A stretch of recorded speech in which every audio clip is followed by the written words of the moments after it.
Welcome dear students, welcome on our channel. तो चलिए हम आज अपना जो चैप्टर चल रहा था पीछे 11th स्टैंडर्ड का फिजिकल एनवायरनमेंट की हम बुक पढ़ रहे हैं और इंडिया के पर्पज से पढ़ रहे हैं फिजिकल एनवायरनमेंट। तो चलिए उसका आगे का फंडा शुरू करते हैं। तो गाइज एक बार पीछे की वीडियो जब देखेंगे तो आपको समझ में आएगा किस तरीके से हमने सब पार्ट्स करके उसको पढ़ना शुरू करा है। तो अभी अपना जो पार्ट आता है आगे वो आता है हिमाचल एंड उत्तराखंड हिमालयाज। तो थोड़ा सा एक बार पीछे से मैं आपको बता देती हूँ थोड़ा सा कितने हिमालयाज अपन को पढ़ने थे। पहले हम प्लेन कौन सा पढ़ रहे थे वो मुझे बता दीजिए जल्दी से।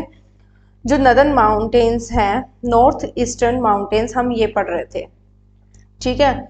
फिर उसके अंदर हमने देखा कि जो हिमालयाज है ना उनको डिवाइड किया गया है किसमें, कश्मीर और नॉर्थ वेस्टर्न। मतलब जो इंडिया का 1 मिनट, जो इंडिया का ये पार्ट है वेस्टर्न का, और यहाँ से जो माउंटेन रेंज जाती है हमें इनके बारे में पढ़ना है। तो यहाँ पे इसने क्या बताया, कश्मीर, और यहाँ पे कश्मीर और नॉर्थ वेस्टर्न जो हिमालयाज हम उसके बारे में स्टडी करेंगे। उसके बाद हिमाचल और उत्तराखंड, और यहाँ पे हिमाचल और यहाँ पे हिमाचल और यहाँ पे उत्तराखंड के बारे में हम देखेंगे कि वहाँ हिमालयाज है तो वहाँ पे उसकी कैरेक्टरिस्टिक्स क्या क्या रहती है। फिर दार्जिलिंग सिक्किम, दार्जिलिंग पार्ट है किसका, वेस्ट बंगाल का। सिक्किम ऊपर है ही, कहाँ किसके बीच में ऐसे करके पार्ट निकलता है ये बताती हूँ मैं आपको।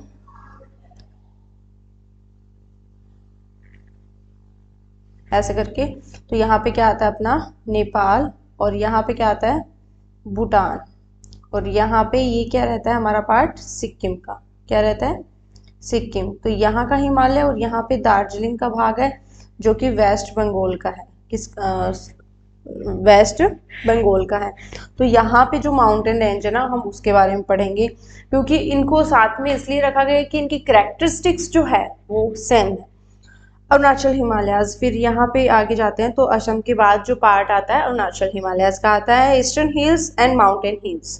फिर यहाँ ईस्टर्न हिल्स में गारो, खासी, जयंतिया जो हिल्स आती है उनके बारे में स्टडी करेंगे, और माउंटेन्स जो आते हैं। तो चलिए हमारा नेक्स्ट टॉपिक जो था हम पढ़ने जा रहे थे वो था हमारा हिमाचल और Uttarakhand Himalayas.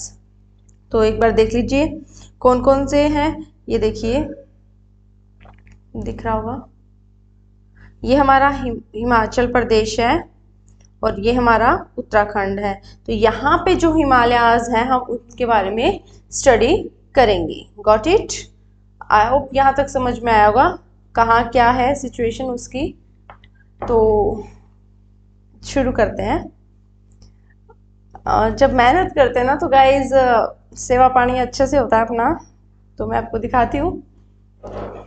Let's have green tea, cheers. तो थोड़ी गर्म है, अभी तो मैंने शेयर की है, ठंडी हो जाए फिर पियेंगे थोड़ी सी।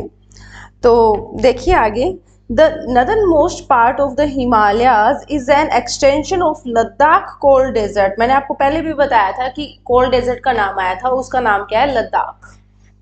इन which all the 3 ranges of Himalayas are prominent, जिसके अंदर तीनों जो रेंजेस हैं वो क्या है, प्रोमिनेंट है।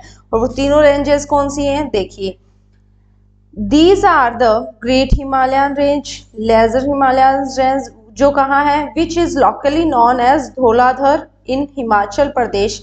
ये चीज गाइज याद रखिएगा आप लोग, क्या बताया मैंने, धौलाधर और हिमाचल प्रदेश, कि धौलाधर कहाँ है, हिमाचल प्रदेश में। एंड नागतिब्बा इन उत्तराखंड, और नागतिब्बा कहाँ है, उत्तराखंड में। 2 चीज आपको याद रखनी है, धौलाधर कहाँ है एचपी में, और नागतिब्बा कहाँ है, उत्तराखंड में। क्लियर है?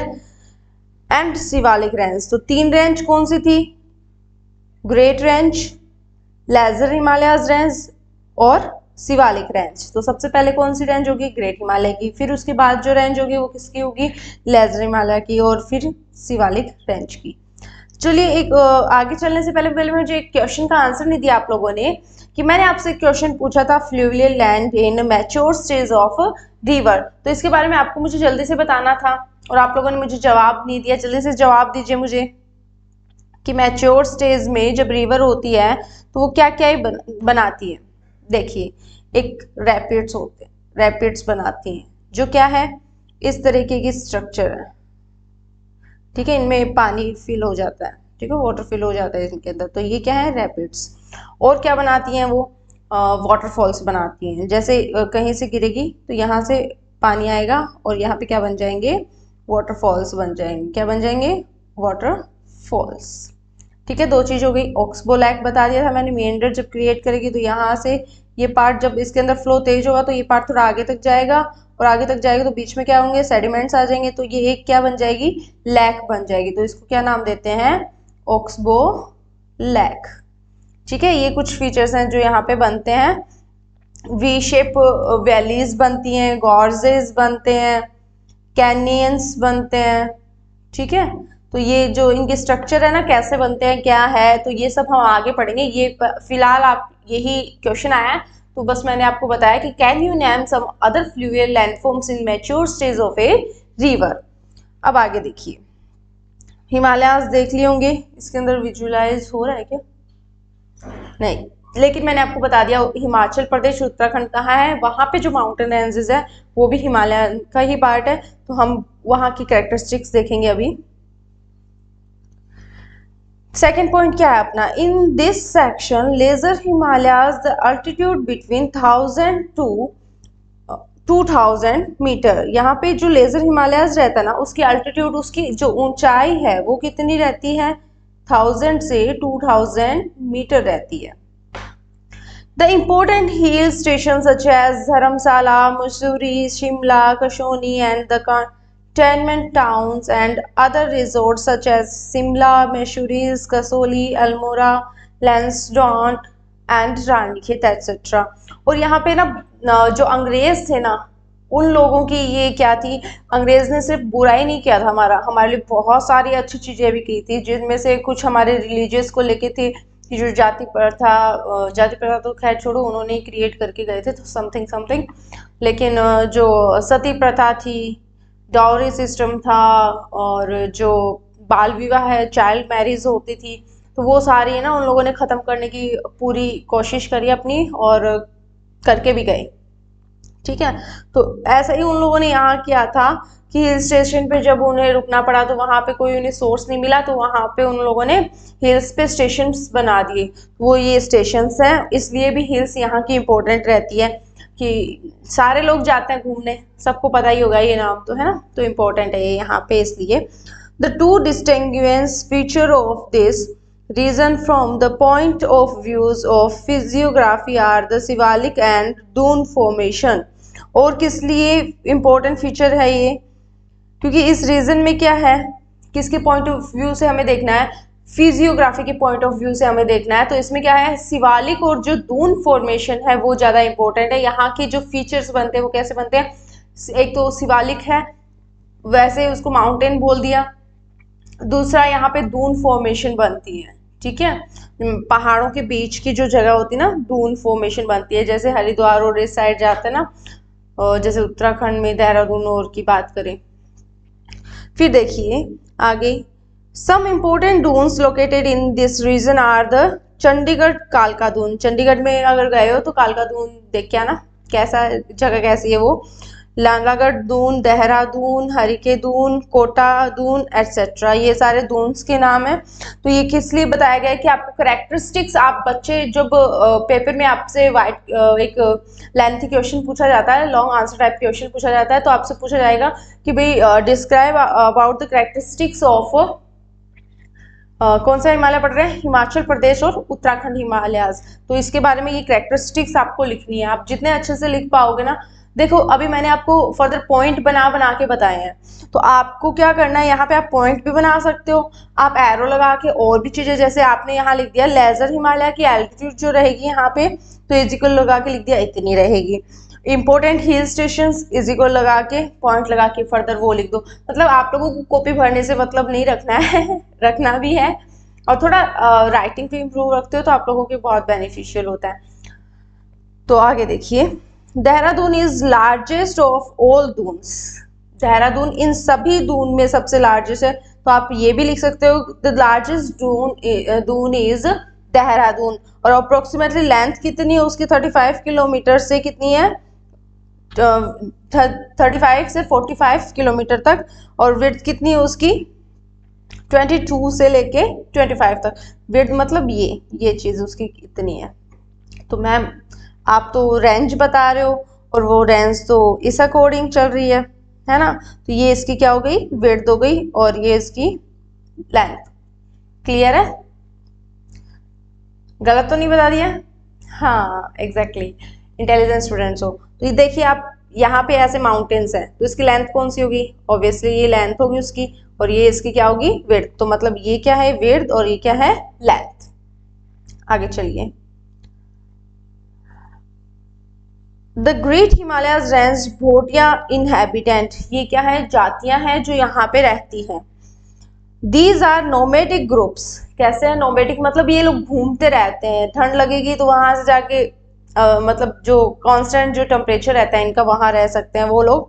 The great Himalayas range Bhotia inhabitants, these are nomadic groups who migrate to bugyals. Bugyals क्या है यहाँ पे देखिए the summer grassland in higher reaches, summer grassland है मतलब समर में यहाँ पे ग्रास लगती है जो इन लोगों को चाहिए होता है और हायर रीचेज पे। तो जब क्या होती है ये कहाँ माइग्रेट हो जाते भोटिया बुग्याल्स में ड्यूरिंग समर मंथ। कब समर मंथ्स में, क्योंकि जानवर भी जो रखते हैं ना ये अपने साथ। And return to valleys during winter, और वैलीज में आ जाते हैं कब क्योंकि वैलीज गर्म रहती है। ये फिनोमिना हम पढ़ेंगे फंडामेंटल में। वैलीज क्या रहती है गर्म रहती है कब विंटर्स में। ठीक है, तो ये फॉर्मूला जो फिनोमिना रहेगा हम पढ़ेंगे फंडामेंटल की बुक में। फिर आगे देखिए the famous valley of flower is situated in this region. The place of किसे कहते हैं फेमस वैली ऑफ फ्लोवर, कौन बताएगा? देखते हैं कमेंट में। बड़ा इजी क्वेश्चन है और उसके बारे में हम पढ़ भी रहे हैं, तो आप बताना मुझे वैली ऑफ फ्लोवर्स किसे कहते हैं। ठीक है, तो फिर क्या है is situated in this region the piece of pilgrim. The piece of pilgrim is भी मतलब यहाँ पे लोग धार्मिक यात्राएं करने भी जाते हैं। जैसे एक तो वही देख लीजिए कि कोई किसी की डेथ हो जाती तो वो बोलते हैं ना नामकरण जावा में, तो वो उस टाइप में। तो गंगोत्री, यमुनोत्री, केदारनाथ, बद्रीनाथ, हेमकुंड साहिब, हरिद्वार भी तो जाते हो है ना। तो हरिद्वार कहाँ रहता है वो भी बताइएगा मुझे। Are also situated in this part, इस पार्ट में कौन कौन से पिलग्रिमेज हैं जो धार्मिक यात्राएं वाले हैं? गंगोत्री है, यमुनोत्री है, केदारनाथ है, बद्रीनाथ है, हेमकुंड है। अभी ना कुछ बच्चों में ना क्रेज इस तरीके से भी आया है कि इसको देख लिया कि वो महादेव की फोटोज लगाए जा रहा है ना, उसके बारे में अच्छे अच्छे सॉन्ग लगाए जा रहे हैं, तो उनके अंदर कुछ प्रेम इसलिए भी जग रहा है ना केदारनाथ जाने का। एक शक्ति होती है ना, वो मन में होती है कि हाँ हमें रखना है इस डिवोटी के लिए, इस गॉड के लिए, व्हाटएवर। तो समझ रहे होंगे क्या कहना चाह रही हूँ। Leave it. The region is also known to have 5 famous Prayags river confluences. क्या कितने प्रयाग्स हैं? 5 प्रयाग्स है। तो जल्दी से मुझे आप लोग बता दीजिए वो 5 प्रयाग्स कौन कौन से हैं। क्वेश्चन दूं या फिर बता दोगे मुझे, बताइए। चलिए मैं आपको बताती हूँ 5 प्रयाग कौन कौन से हैं। अच्छा इसमें नहीं है क्या? देखिए पहला है मंदाकिनी, ठीक है, पहला विष्णु प्रयाग है, विष्णु, नंदा, और फिर है कर्ण, रुद्र और देव प्रयाग। ये 5 प्रयाग है जो इंपॉर्टेंट भी रहते हैं यहाँ पे, और रिवर्स भी हैं इन पे। तो रिवर्स का आगे पढ़ेंगे कि भागीरथी अलकनंदा कब मिलती है, तो वहाँ प्रयाग कौन सा होता है। ठीक है, वो आगे रिवर में पढ़ेंगे हम, क्योंकि अभी तो आपसे सिर्फ क्वेश्चन ये है कि कितने प्रयाग है, 5 इंपॉर्टेंट, और वो 5 प्रयाग कौन से हैं, इनका वैसे क्रम याद रखिएगा, रिस्पेक्टिवली कैसे है ये याद रखिएगा, विष्णु, नंदा, कर्ण, रुद्रा, देव। चलिए फिर आगे देखते हैं हम। अब अपना नेक्स्ट जो हिमालयाज सॉरी आता है वो क्या है, दार्जिलिंग एंड सिक्किम हिमालयाज। सिचुएशन मैंने आपको पहले ही बता दी थी, कहाँ, नेपाल और भूटान के। My god, chess. अरे ये ग्रीन टी नहीं है निखिल सर,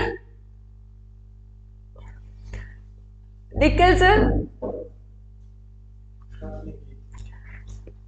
वीडियो तो स्टार्ट है, क्या देखेगा, मैंने सोचा ग्रीन टी लेके आए हो कैसा लगा मेरा बता? तो ऐसे मैंने बोला था उस वक्त कि ग्रीन टी है, तो आपने मेरे को ये क्यों दिया, आपने बताया भी नहीं मुझे फिर मैं उसके अकॉर्डिंग पीती ना। ये काढ़ा है मेरा, काढ़ा। तो ये काढ़ा मेरे, मैं एकदम ठीक हूँ, मेरे को काढ़े की नहीं जरूरत है। अब आप पी लीजिए ये, थैंक यू। नहीं, ले लीजिए sir please, have it sir, मैं आपकी बहुत केयर करती हूँ, please sir have it, please sir please ले जाइए कभी कभी कितना पोपट होता है यार। चलिए देखते हैं आगे। बीमार खुद है, काढ़ा हमें लाके दिया है। मैंने सोचा भाई भाई ने तो बड़ी करी है मेरे साथ, आज पहली बार ग्रीन टी लाके दी मेरे को। देखो आगे भाई, ऐसे ही पोपट होते रहेंगे अपने साथ। तो प्रयाग देख लिया आप लोगों ने, क्या है, विष्णु प्रयाग, नंदा प्रयाग, करण, रुद्रदेव। विष्णु, नंदा, करण, रुद्रदेव याद हो गए, विष्णु, नंदा, करण और याद करने हैं ये, वापस देखिए, विष्णु, नंदा, करण और रुद्रदेव। विष्णु, नंदा, करण, रुद्रदेव हो जाएंगे याद। अब आगे देखते हैं हम। They are flanked by Nepal Himalayas in the west and Bhutan Himalayas in the east. अब इसके दोनों साइड हिमालयाज हैं, तो हिमालयाज सिर्फ कहाँ, इंडिया में ही नहीं फैले हुए। देखिए मैं आपको बताती हूँ, हिमालयाज देखो इंडिया में नहीं है, यहाँ पे आपको थोड़ा लाइट लाइट दिख रहा होगा, ये भी क्या है, हिमालयाज रेंज है, ठीक है। तो ये मतलब यहाँ पे ये क्या दिख रहा है आपको, नेपाल। इससे आगे जब जाते हैं तो वो क्या आ जाता है हमारा, ये क्या आ जाता है हमारा, सिक्किम। क्या आ जाता है, सिक्किम, ठीक है। और यहाँ पे क्या है हमारा, दार्जिलिंग। तो हम इनके बारे में स्टडी कर रहे हैं अभी।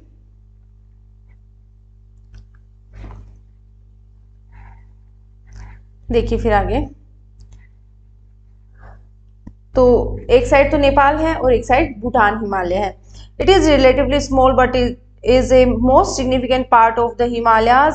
छोटा है लेकिन बहुत ही इंपॉर्टेंट पार्ट है हिमालयाज का। कैसे, known for its fast flowing rivers such as Teesta. बहुत सारी मतलब बहुत सारी तो क्या इतनी कितनी होगी, कुछ रिवर्स बहती है जो बहुत ही फास्ट फ्लोइंग रिवर्स है। जैसे एक का नाम है तिस्ता, तो क्वेश्चन बन सकता है कि तिस्ता किस हिमालय से बहती है, ठीक है, Darjeeling and Sikkim Himalayas. It is a region of high mountain peaks like Kanchenjunga, Kanchengiri and Deep Valley। तो हाई माउंटेन पीक है यहाँ पे कौन सी, कंचनजंगा, ठीक है, और कंचनगिरी, इसी को कंचनगिरी भी बोलते हैं। एंड डीप वैलीज, और क्या है ये, डीप वैलीज। तो सबसे पहले बता दो मुझे माउंटेन पीक कौन सी है, बताइए जल्दी सी। पहली कौन सी है, माउंट आबू। कौन सी है, माउंट आबू। सेकंड कौन सी है, K2। कहाँ है ये, आप लोग मुझे बताएंगे, इसी चैप्टर के पीछे वाले वीडियोस में मैंने आपको बताया है। और थर्ड हमारी कौन सी आती है, कंचनजंगा। क्लियर है, तो हाईएस्ट पीक है। थर्ड तीन पीक अगर हम देखते हैं तो सबसे पहले माउंट एवरेस्ट, फिर K2 और फिर आता है हमारा कंचनजंगा। अब देखिए, एक तो ये कहते हैं हिमालयाज की लेंथ बढ़ रही है ना, तो हिमालयाज की लेंथ 48 किलोमीटर थी, अब इससे कितनी हो गई है, 88 50। तो यही किसकी होगी, इसकी हाईएस्ट पीक कौन सी है, माउंट आबू की, ठीक है। अब चलिए आगे, तो ये हो गया हमारा, हाईएस्ट पीक भी है यहाँ पे, इसलिए ये सिग्निफिकेंट रोल प्ले कर रहा है अपना यहाँ पे। The higher reaches of this region are inhabited by Lepcha tribes. Important क्या है, Lepcha tribes. while the southern part particularly Darjeeling Himalayas has a mixed population of Nepalis, Bengalis and tribals from central India. अब यहाँ पे ना, कहाँ पे, दार्जिलिंग हिमालयाज में कुछ नेपालीज भी रहेंगे, नीचे बंगाल है तो कुछ बंगालीज भी रहेंगे और अदर ट्राइबल्स भी रहेंगे आसपास के, है ना। तो यहाँ पे इसलिए भी ये इम्पोर्टेंट है क्योंकि बहुत सारे अलग अलग ये ट्राइब्स वगैरह पॉपुलेशन, हमें मिक्स्ड पॉपुलेशन यहाँ हमें देखने को मिल रही है। British taking advantage of physical conditions such as moderate slope, thick soil cover with high organic content, well-distributed rainfall throughout the year, and mild winter introduced tea plantation in this region. अब अगर किसी ने British के लिए जो 8th standard की book है अगर वो पढ़ी है तो उन्हें पता होगा कि इस रीजन में उन लोगों ने क्या किया था, है ना। जो टी प्लांटेशंस की जगह थी, वहाँ पे प्लांटर्स जो थे वो लोग, और वहाँ पे जो खेती करने वाले, कल्टीवेशन करने वाले जो लोग थे ना, उन लोगों को बड़ा ही सैक्रिफाइस करना पड़ा था। मतलब काम भी इतना करते थे, कर्ज भी उन्हें लेना पड़ता था, फिर वो चुकाना भी पड़ता था, और उन्हें जो कल्टीवेशन होती थी उसके बदले में थोड़ा सा मिलता था। खुद जो बिचौलिए लोग बोलते हैं ना, जो मिडल मैन से, जैसे लैंड ओनर्स हो गए, मनी लैंडर्स हो गए, तो ये सारे उनको ब्याज देते, लैंड पे रेंट पे ज़मीन दे देते थे। तो उन लोगों ने उनके साथ बहुत बुरा किया। मतलब जब उनसे लिया जाता था ना, तो उन्होंने कर्ज भी लिया, और बीच में जो ट्रेडर्स थे बेचने वाले उनका सामान, तो उन्होंने भी काफ़ी लिया उनसे परसेंटेज। मतलब 3 रुपए की क्विंटल अगर वो बेच रहे थे ना, तो वो खुद 15 रुपए क्विंटल में बेच रहे थे उस चीज़ को। जो कल्टिवेटर्स थे ना, उन्होंने 3 रुपए किलो में क्विंटल में अगर कोई चीज़ दिए तो उन्होंने 15 क्विंटल में वो आगे बेची है। तो अब आप 15 रुपए में आगे बेचिए, ठीक है। तो इसलिए उन लोगों ने, जो ब्रिटिशर्स थे ना, उन्होंने फ़ायदा उठाया वहाँ के रीजन का, कि वहाँ पे मॉडरेट स्लॉप्स है, अच्छा रीजन रहता है किसके, क्लाइमेट के लिए। तो वहाँ पे उन्होंने टी प्लांटेशन के लिए जगह ढूंढ ली अपनी, और वहाँ पे लोगों को, ठीक है, इंट्रोड्यूस करवाया उन्होंने कि टी प्लांटेशन हो सकती है, लेकिन यूं किसी का ना ऑब्जेक्शन नहीं करना चाहिए, शोषण नहीं करना चाहिए ऐसे किसी का। अब्सेंस ऑफ शिवालिक्स इम्पोर्टेंट क्या रहती है यहाँ पे, शिवालिक जो रेंज है, 3rd रेंज, उसकी अब्सेंस रहती है।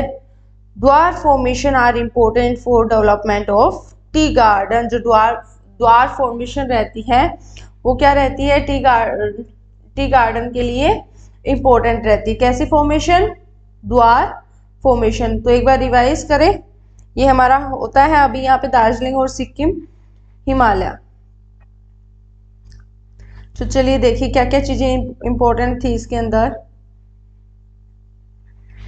पहला तो कि दोनों साइड, एक साइड नेपाल है, एक साइड भूटान है। फिर इसने बताया है कि छोटा है लेकिन इम्पोर्टेंट रोल भी काफी है इसका। फिर इसने बताया आगे कि कंचनजंगा जो 3rd हाईएस्ट माउंटेन पीक है, तो वो भी यहीं पे है। डीप वैलीज भी है यहाँ पे, लेप्चा ट्राइब्स रहती है। अदर दार्जिलिंग हिमालयाज की बात करें तो वहाँ पे नेपालीज, बंगालीज, अदर ट्राइबल्स रहते हैं वहाँ पे।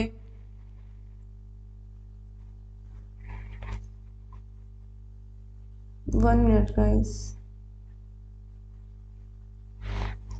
फिर आगे हम बात करते हैं तो और क्या रहता है यहाँ पे।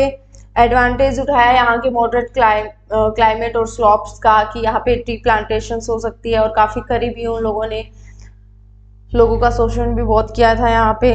तो वो तो नेगेटिव पॉइंट है ना वहाँ पे। आप यहाँ तो एडवांटेज देखनी है। एब्सेंस ऑफ शिवालिक की एब्सेंस है यहाँ पे। द्वार फॉर्मेशन इंपॉर्टेंट है यहाँ पे, जो किसके डेवलपमेंट के लिए इंपॉर्टेंट है, टी प्लांट्स के लिए।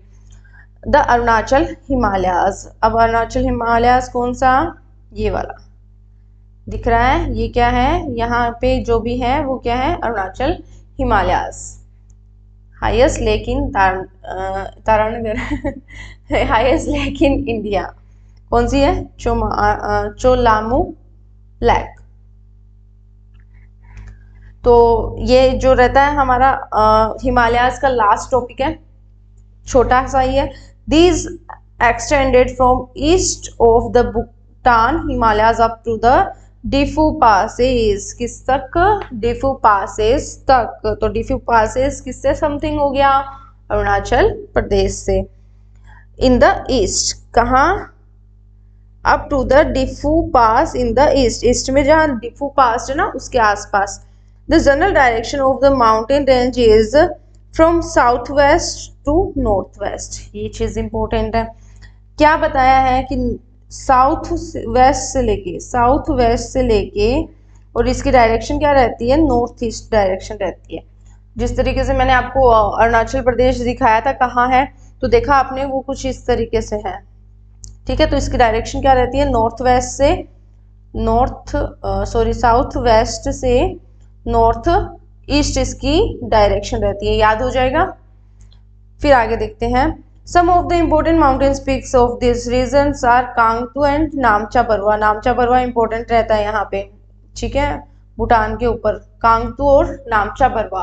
तो नामचा परवा पूछा जा सकता है किस हिमालय रेंज में आ रहा है, तो वो किस में आ रहा है, अरुणाचल प्रदेश में आ रहा है। These ranges are dissected by the fast flowing rivers from the north to south. और यहाँ पे बहुत सारी फास्ट फ्लोइंग रिवर्स आती हैं जो कहाँ तक जाती है,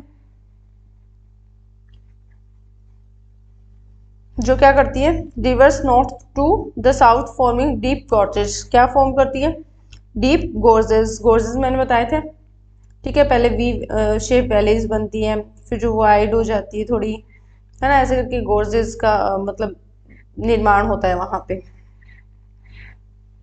फिर आगे देखिए, गोर्जेस बनाती हैं कौन सी, फास्ट फ्लोइंग, और बहती कहाँ से है, नॉर्थ से साउथ की ओर। जैसे ब्रह्मपुत्रा को हम देखेंगे, the important river Brahmaputra flows through a deep gorge after crossing. नामचा परवा को क्रॉस करने के बाद निकलती कहाँ से, तिब्बत से, ठीक है, और वहां चाइना में जहां से निकलती है इसको सांगपो के नाम से जाना जाता है। किस नाम से जाना जाता है, सांगपो। तो some of the important rivers are Kameng, Subansiri, Dihang, Dibang and Lohit इसकी ट्रिब्यूटरीज हैं। क्या है, tributaries. These are perennial with the high rate of fall, thus having, क्या आ गया ये, इसने बताया है कि these are perennial with the high rate of falls, high rate of falls, thus having the highest hydroelectric power potential in the country. क्या बताता है कि पेरेनियल रिवर है, ठीक है, सदावाही नदियां जिसको बोलते हैं, हमेशा बहती रहती है, जिसको सिर्फ रेन वाटर की जरूरत नहीं होती। तो ऐसे जो रिवर्स है ना वो यहाँ फ्लो होती है, और उसके कारण क्या होता है, यहाँ पे हाइड्रो इलेक्ट्रिसिटी पावर पोटेंशियल है, ठीक है, हाइड्रो से इलेक्ट्रिसिटी क्या प्रोड्यूस की जाती है। The important tribes are, tribes कौन कौन सी रहती है, Monpa, Dafla, Abor, Mishmi, Nishi, Nagas. Most of these communities practices jhuming. और इनमें से मोस्टली कम्युनिटीज जो है, ग्रुप्स जो है ट्राइब्स के, वो क्या करते हैं, झूमिंग कल्टीवेशन करते हैं। झूमिंग कल्टीवेशन क्या होता है, कहीं फॉरेस्ट है, ठीक है, और इन फॉरेस्ट को क्या करा, यहाँ पे जितने भी पेड़ पौधे हैं उन सबको काट जला दिया, क्या कर दिया, बर्न कर दिया। बर्न करने के बाद जो ऐश होती है, राख होती है, उसको क्या कर दिया, स्प्रेड कर दिया। क्या कर दिया, स्प्रेड कर दिया, फैला दिया। अब इस पे यहाँ पे खेती करेंगे 1 साल 2 साल, और फिर यहाँ जगह छोड़ देंगे इसको, तो ये है ना बैरन लैंड बन जाती है, बंजर भूमि बन जाती है, और फिर कहीं और जाके वापस अपनी कृषि करते हैं। तो एक तरीके से ये फॉरेस्ट के लिए हार्मफुल भी है, लेकिन ये जो ट्राइब्स करती हैं तो इनको भी तो जगह चाहिए होगी, तो इनको स्मॉल पेचेस दिए जाते हैं कल्टीवेशन करने के लिए, ताकि ज़्यादा लैंड खराब ना हो और पेड़ पौधों को भी हार्म ना हो।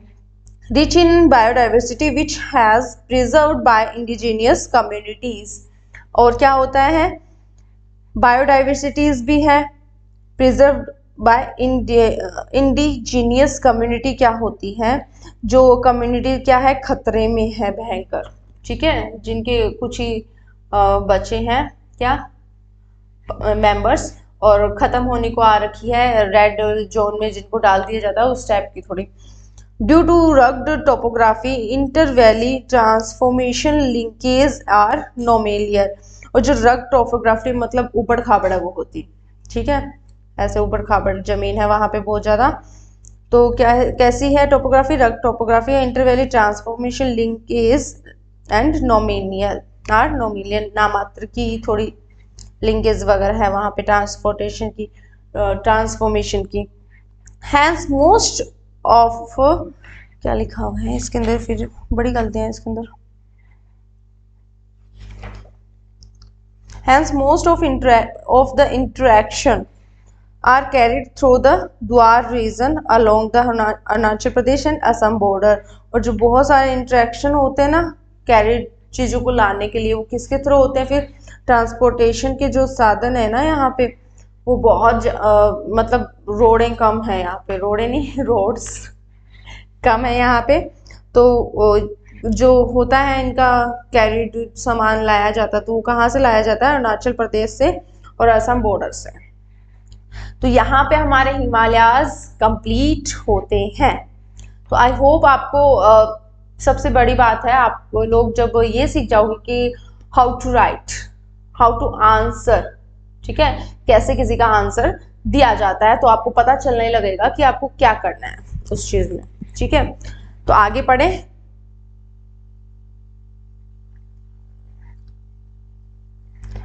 फिर इसके बाद नदन प्लेन आ जाता है क्या, ईस्टर्न हिल्स एंड हिमालयाज रहते हैं इसके बाद।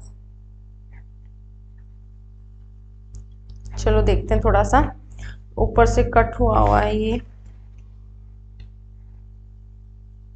कट है। चलो मैं बोल के बता देती हूँ आपको ऊपर से थोड़ी सी लाइन।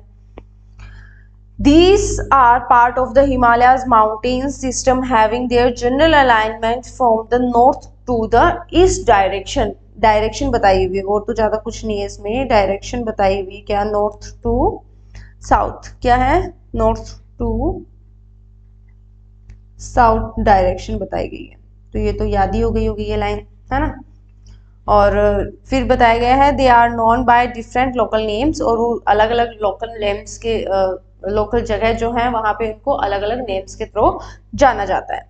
तो कौन कौन से? In northern they are known as Patkai Bum, north में किस नाम से जाना जाता है? पटकाई बूम के नाम से। Naga hills, the Manipur hills and the in the south as Mizo और लुसाई हिल्स। ठीक है, और यहाँ पे मणिपुर हिल्स और साउथ में मिजोरम जो है वहां पे मिजो और लुसाई हिल्स, मिजो के नाम से जानी जाती है, लुसाई हिल्स के नाम से जानी जाती है, लुसाई हिल्स के नाम से। These are low hills inhabited by numerous, क्या कहता है ये आगे कि these are low hills inhabited by numerous tribals groups practicing. और यहाँ पे क्या करते हैं लोग? झूम करते हैं। क्या करते हैं? झूमिंग करते हैं। झूमिंग जो एग्रीकल्चर कल्टीवेशन है वो करते हैं यहाँ पे। Most of these ranges are separated from each other by numerous small ranges. ये किस रेंज की बात कर रहे हैं हम? पहले टॉपिक तो देख लें। यहाँ हम बात कर रहे हैं ईस्टर्न हिल्स की। ईस्टर्न हिल्स रह गई थी हमारी, ईस्टर्न हिल्स और कौन सी बताइए? हिल्स और माउंटेन्स, हिल्स और माउंटेन्स। तो ये हमने बात करी, डायरेक्शन की बात कर ली, नॉर्थ टू क्या है? साउथ। फिर इसने ये बता दिया कि जो नॉर्थ में है पटकाई बूम के नाम से जानी जाती है, और कहाँ पे क्या है? कुछ हिल्स है, जैसे नागा हिल्स हो गई, मणिपुर हो गई, और साउथ में कौन कौन सी हिल्स है? मिजोरम और लुसाई हिल्स। और यहाँ पे क्या है? लो हिल्स है, तो यहाँ पे अलग अलग इनहेबिटेंट्स भी रहते हैं। साउथ की हिल्स अलग हो गई और ये नॉर्थ की हिल्स अलग हो गई। याद रख लेना नॉर्थ में कौन कौन सी है? पटकाई, नागा हिल्स, ये शायद दे रखा है क्या? दे नहीं रखा, बुक में आप देखेंगे ना तो आपको मिलेगा पटकाई बूम। ठीक है, जो कहाँ है? अरुणाचल प्रदेश की, शायद नागालैंड में है। ठीक है, और फिर उसके नीचे क्या है? ये क्या है? पटकाई बूम, कहाँ है? नागालैंड में। ठीक है, फिर आता है नागा हिल्स, फिर आता है मिजोरम, अरुणाचल प्रदेश में, ये है नागालैंड में नागा हिल्स। और फिर आता है मिजोरम, तो मिजो और लुसाई हिल्स। और फिर साउथ की बात करता है तो साउथ की ये मिजो और लुसाई हिल्स हो गया ऊपर पटकाई और यहाँ पे मणिपुर भी आ जाता है बीच में। फिर देखिए आगे, most of these ranges are separated from each other numerous small rivers, और यहाँ पे इस रीजन में रिवर्स कौन सी होगी, जो ब्रह्मपुत्रा की रिवर्स होंगी ना उसकी ट्रिब्यूटरीज भी होंगी यहाँ पे। The Barak is an important river, जो कहाँ, मणिपुर और मिजोरम में बहती है। बराक याद होगी, कहाँ, मणिपुर और मिजोरम। मणिपुर और मिजोरम देखिए कहाँ है, ये मिजोरम, ये मणिपुर, ये नागालैंड और ये अरुणाचल प्रदेश। तो यहाँ पे तो अपनी क्या थी, पटकाई-बूम, यहाँ नागा हिल्स, यहाँ पे मणिपुर हिल्स, ये मिजोरम, और यहीं पे क्या है, लुसाई हिल्स। क्लियर है, समझ में आया होगा आई होप। सिचुएशन बता दी मैंने आपको कौन सी कहाँ है। The physiography of Manipur is unique by the presence of a large lake known as Loktak Lake। किस नाम से जानी जाती है, एक बड़ी लेक है, कहाँ पे, मणिपुर में। कहाँ पे है, मणिपुर में, और वो किस नाम से जानी जाती है, लोकटक। क्या नाम से है, लोकटक लेक। तो कहाँ है, मणिपुर में। कहाँ है, मणिपुर में। फिर आता है at the centre surrounded by mountains from all side, और इसके चारों साइड क्या है, माउंटेन से घिरी हुई है ये लेक, ठीक है। Mizoram which is also known as the molasses basin, किस, मिजोरम में ऑल्सो एक बेसिन है जिसका नाम क्या है, मोलेसिस बेसिन। अब आपको दिक्कत आएगी कि मैम ये कैसे याद होंगे, तो ये याद करने होंगे आप लोगों को बेटा, क्योंकि क्वेश्चन कैसे पूछे जाएंगे, जो शॉर्ट टाइप के क्वेश्चन पूछे जाते हैं, वेयर इज मोलेसिस बेसिन, तो वो कहाँ आपको मिलता है, मिजोरम में। कहाँ मिलता है, मिजो या मिजोरम। फिर आता है most of which is made up soft unconsolidated, मतलब सॉफ्ट जो अनकंसोलिडेटेड मतलब बिखरे हुए थोड़े होते हैं, मतलब कुछ के तो एकदम से जुड़े होते हैं ना, क्या, मोलिक्यूल्स इसके थोड़े खुले खुले से होते हैं, जैसे मिट्टी में देखेंगे ना, बजरी टाइप के जो होते हैं, लेकिन उसमें वो सॉफ्ट होते हैं। Most of reverse in Nagaland from the tributary of the Brahmaputra, जैसा कि मैंने पहले बताया, यहाँ की जो नदियां होंगी ना, मोस्टली किसकी ट्रिब्यूटरीज होंगी, ब्रह्मपुत्रा की ट्रिब्यूटरीज होंगी इसमें। फिर इसने बताया है आगे, 2 rivers of Mizoram and Manipur are the tributaries of Barak. Manipur और मिजोरम की 2 रिवर हैं, वो किसकी ट्रिब्यूटरी हैं, फॉर द बराक रिवर की। और बराक रिवर कहाँ है, जल्दी से बताइए मुझे, मणिपुर और मिजोरम में। और वहीं पे 2 रिवर और भी हैं जो किसकी, बराक की क्या है, ट्रिब्यूटरीज है। Which in turn is the tributary of मेघना, और उसके बाद में वो किसकी ट्रिब्यूटरी बन जाती है, मेघना की। इसका एक फंडा है, देखो जब ब्रह्मपुत्रा बांग्लादेश में आती है धुबरी के निकट, तो वो क्या कहलाती है, जमुना। और जो गंगा आती है बांग्लादेश में, तो वो क्या कहलाती है, वहां पे पद्मा। जब ये दोनों मिलती है तो ये मेघना कहलाती है। तो यहाँ पे इसने बताया है कि जो बराक रिवर है वो किसकी होती है, मेघना की ट्रिब्यूटरी है। फिर इसने आगे बताया है कि द रिवर, ये किसकी, बराक किसकी है, मेघना की। मेघना क्या है, समझ में आ गया होगा आपको फंडा, I hope. The river in the eastern part of Manipur are the tributaries of Chindwin. अब जो Manipur, eastern part of Manipur, Manipur के ईस्ट में जगह याद है मणिपुर, उसके नीचे मिजोरम, उसके ऊपर नागालैंड, तो इसके ईस्ट पार्ट में एक रिवर है, उसका नाम है चांदविन, है ना। तो which in turn is a tributary of Irrawaddy, ये किसकी है, इरावदी की, इरावदी की। और इरावदी कहाँ है, म्यांमार में, म्यांमार में। और म्यांमार क्या है, एक अदर कंट्री, यहाँ नेबरिंग कंट्री ऑफ इंडिया। तो ये हमारा यहाँ पे कंप्लीट होता है। तो नेक्स्ट हमारा टॉपिक आता है द नॉर्दर्न प्लेन्स। तो ये वीडियो काफी लेंथी हो गई है, चलिए हम आगे का नेक्स्ट में देखते हैं। ओके बाय, आई होप आपको समझ में आएगा। हाँ ये थोड़ा सा बोरिंग है क्योंकि इसके अंदर सारे जो चीजें हैं वो सिर्फ लर्न करने वाली है, समझने वाली है, और वो समझ में तब आएगी जब आगे मैप रख के उसको पढ़ोगे और साथ साथ में ऐसे टॉपिक बनाते चलोगे, है ना, पॉइंट्स बनाओगे, तो आपको वो वही क्लियर हो जाएगा। और अगर ऐसे ना थ्योरी बुक्स में जो पैराग्राफ्स जो दिए हुए वैसे ही पढ़ते रहोगे ना तो दिक्कत तो होगी, है ना। तो आई होप आपको समझ में आए। और कोई भी दिक्कत हो तो कमेंट करिए, बताइए।